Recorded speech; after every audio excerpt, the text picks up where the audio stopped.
আমাদের সমাজে মেয়েরা বাবা মায়ের হক নিয়ে গেলে এটাকে অনেকে খারাপ চোখে দেখে, মনে করে যে আরে এটা কোনো কথা হলো। মেয়েরাও হেজিটেশন করে নিতে চায় না, কারণ বিয়ের পর স্বামীর সংসার করতে চলে যায় শ্বশুর বাড়িতে, কিন্তু তার নাইটা পোতা আছে তো বাবার বাড়িতে, যার কারণে বাবার মায়ের প্রতি টানটা ঠিকই থাকে। বিয়ের পর 30 বছর 40 বছর 50 বছর পার হওয়ার পরেও বার্ধক্য এসে গেলেও তখনও মনে চায় একটু বাবার বাড়িতে যাই, একটু ঘুরে। তো যদি হক নিয়ে আসি তাহলে কোন মুখে সেখানে আবার যাব, এরকম একটা ব্যাপারও থাকে।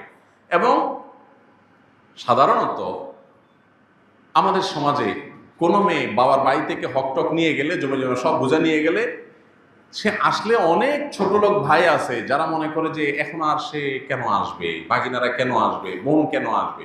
যতদিন হক নেয় না ততদিন বোন আসলে মোরল জবাই হয়, গরুর গোশত দিয়ে কিনে বাজার করে রান্না করে খাওয়া হয়, কারণ হক আছে। আর হক নিয়ে গেছে তখন মনে হয় পর হয়ে গেছে, এখন বোধহয় তার আসার কোনো রাইট নেই। পরিষ্কার জেনে রাখা দরকার, ভাই এবং বোনের সম্পর্ক কি শুধু সম্পদকে কেন্দ্র করে? অতএব বোন যদি তার প্রাপ্য হক বুঝিয়ে নেয়, তারপরও মৃত্যু পর্যন্ত এই বোনের সাথে সুসম্পর্ক বজায় রাখতে হবে।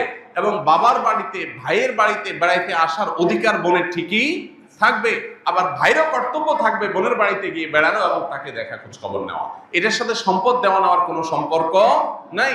অতএব এই কুসংস্কারের উপর আমাদেরকে আঘাত করতে হবে যে কোনোভাবেই এই কুসংস্কার থাকা চলবে না।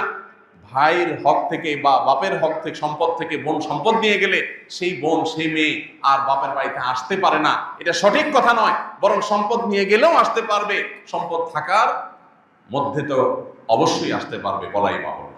এই জন্য ভাই এই কুসংস্কারটা আমাদের দূর করতে হবে। অনেক ক্ষেত্রে দেখা যায় একটা সিন ক্রিয়েট করা হয়। কিরকম সিন ক্রিয়েট করা হয়? মেয়েদের সম্পদ মারার ক্ষেত্রে দুইটা সিন ক্রিয়েট হয় সাধারণত। একটা হয় বাসর ঘরে, মহর দেওয়ার বেলায় আসলে ফুসলায়া ফাসলায়া, মেয়েরা লাজুক প্রকৃতির হয়। বাঙালি মেয়ে, মুসলিম মেয়ে আরো বেশি লাজুক হয়, যত ধার্মিক তত লাজুক হয়। এই জন্য বাসর ঘরে ফুসলায়া ফাসলায়া, দেখো মহর তো 10 লাখ 1 টাকা ধরছে মুরব্বীরা, তা আমার তো দেওয়ার সামর্থ্য নাই, আমি ইনশাল্লাহ তো সামনের মাসে বা 1 বছরের মধ্যেই সর্বোচ্চ আমি তো ইটালি চলে যাব, সৌদি আরব চলে যাব, কত 10 লাখ হবে, সবই তো তোমার।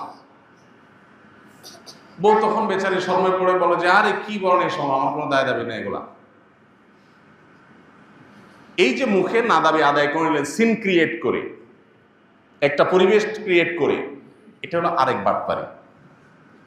আপনার বিয়ে করতে বলছে কে? মহরের টাকা জোগাড় করার মতো ক্ষমতা না থাকলে? এটা তো লজ্জার কথা যে